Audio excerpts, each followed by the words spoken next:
Spurs played another friendly at Hotspur Way on Wednesday afternoon, this time against Peterborough United under-21s. We won the game 3-1, goals from White, Hill and Doherty, and Bissouma missed a penalty in the match. Another defeat for the Tottenham Hotspur women, that is now 4 in a row, and we are now down to 8th in the WSL. Reports are stating that Spurs are interested in Brighton star Allister, and Matt Doherty has been talking about Harry Kane and said he is one of the strongest characters mentally.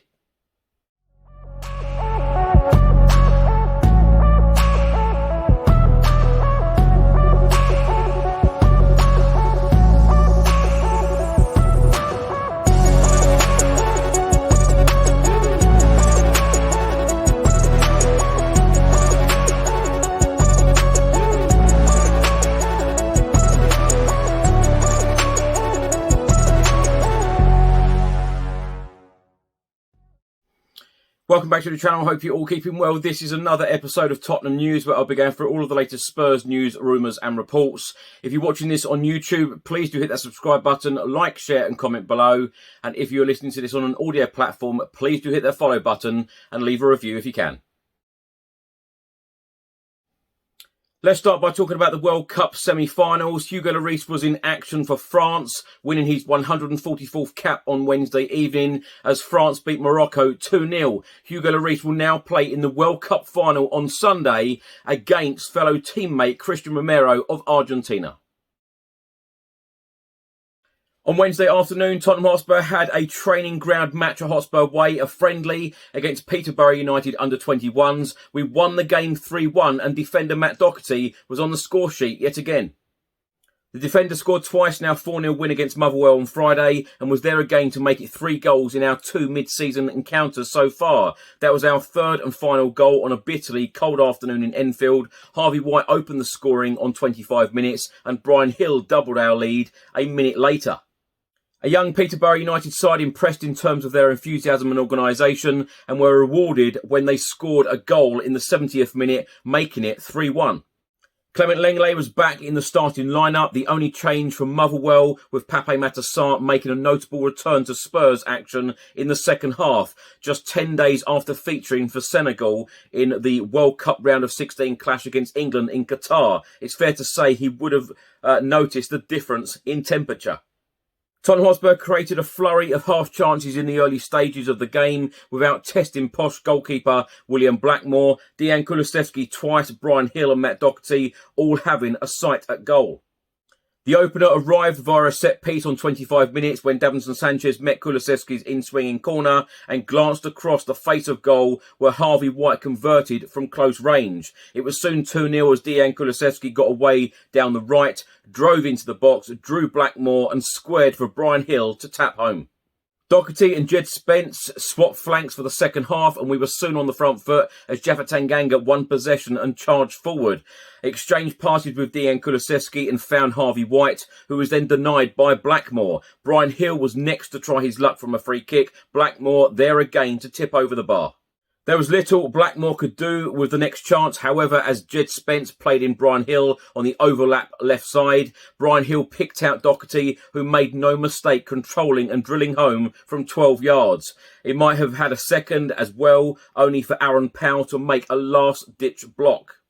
Blackmore built on his impressive display on 65 minutes by denying Yves Bissouma from the penalty spot. Bissouma won the penalty himself after a driving run took him past 3 players before being brought down. The midfielder went low to Blackmore's left. The goalkeeper read it and made the save.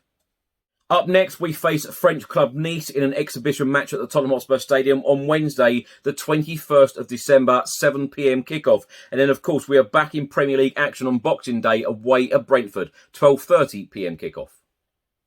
Now, the starting 11 against Peterborough under-21s was as follows. Austin in goal, then Tanganga, Sanchez, Lenglet, Spence, Bissouma, Skip, Doherty, Kulusevski, White and Brian Hill.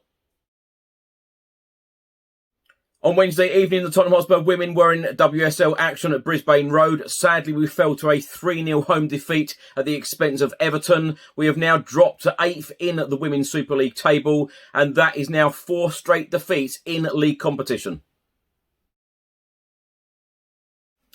A report has just been published by the Daily Mail, and they are stating that Tottenham are interested in signing Argentina international Alexis McAllister after his impressive displays during the World Cup in Qatar. But Spurs face competition from Inter Milan for the highly rated Brighton midfielder. The report from the Daily Mail states that the 23-year-old was brought into Argentina's starting 11 after their opening defeat to Saudi Arabia and has done enough to keep his place in the squad with a World Cup final appearance beckoning. And as per the Sun newspaper, it has now been reported that Tottenham are one of 4 clubs interested in signing the player from Brighton. Tottenham's managing director of football, Fabio Prasci, is said to have been encouraged by what he has seen from the midfielder in Qatar and has given the green light after Antonio Conte registered interest. However, there are a number of challenges standing in the club's way if they are to make a move. McAllister is contracted at Brighton until 2025, so the club are in no immediate rush to sell the player. A report has just been published by the Daily Mail, and they are stating that we will rally behind him. Harry Kane's Tottenham teammate Matt Doherty says that the squad will help him cope with his agonising penalty miss in England's quarter-final defeat to France and vows to get him up and running again.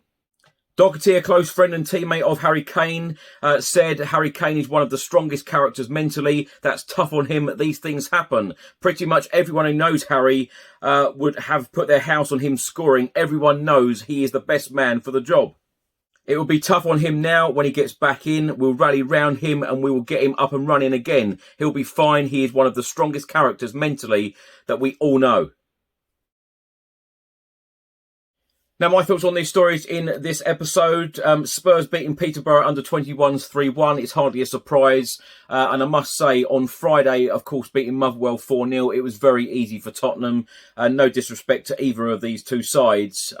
Spurs should be winning these games comfortably with the quality that we have in Antonio Conte's starting 11, and of course a lot of the subs. A lot of the subs were a lot of under 21 players and development players, but we should be winning these games.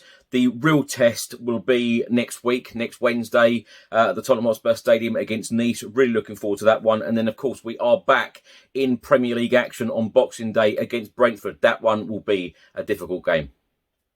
Now, Matt Doherty was on the score sheet again at Hotspur Way, and he has, of course, come out and said that Harry Kane is one of the strongest characters mentally. Of course he is. He's one of the real leaders, and hopefully he will come back firing, and hopefully he will come back on Boxing Day against Brentford and score a goal or two.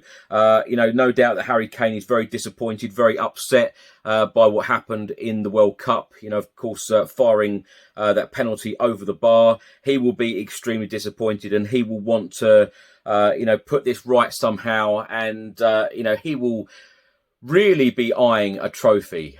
He has to be eyeing trophies in the near future, with Spurs and of course England. But I completely agree with Matt Doherty, a very strong character mentally, and I think that he will come back firing on all cylinders straight away. Now, the Spurs women losing again at home at Brisbane Road, 3-0 this time against Everton. That is now 4 defeats on the trot in the Women's Super League for the Spurs women. A very, very difficult time for them and manager Rhian Skinner. They are next in action in the Continental League Cup this coming Sunday away at Southampton. A win is an absolute must because that is the last game for a month before the winter break. Now, the rumours and reports stating that Spurs are interested in Brighton star and, of course, Argentina star McAllister. Spurs are being linked with every single player at the moment. But as I've said on this channel many times, this January transfer window has to be about defensive reinforcements and a right wing back. It has to be. If we go out and do any more business, then all well and good. That will be a bonus. Will Brighton let McAllister go in the January transfer window or even in the summer window? I'm not so sure. A lot of people have certainly put themselves in the shop window. And it's not just Spurs that are going to be interested in some of these players. It is going to be a whole host of clubs around Europe and around the world. And, of course, when players play well in a competition like the World Cup, their value just goes up and up and up. And, you could have got a player for, half or even a quarter of the price before a World Cup. And when a player does extremely well, of course, their value increases dramatically. Thanks for watching and thanks for listening. I hope you enjoyed it. If you're watching this on YouTube, please do hit that subscribe button, like, share and comment below. And if you're listening to this on an audio platform, please do hit that follow button and leave a review if you can. Enjoy the rest of your week and I'll see you on the next one. Until then, come on you Spurs.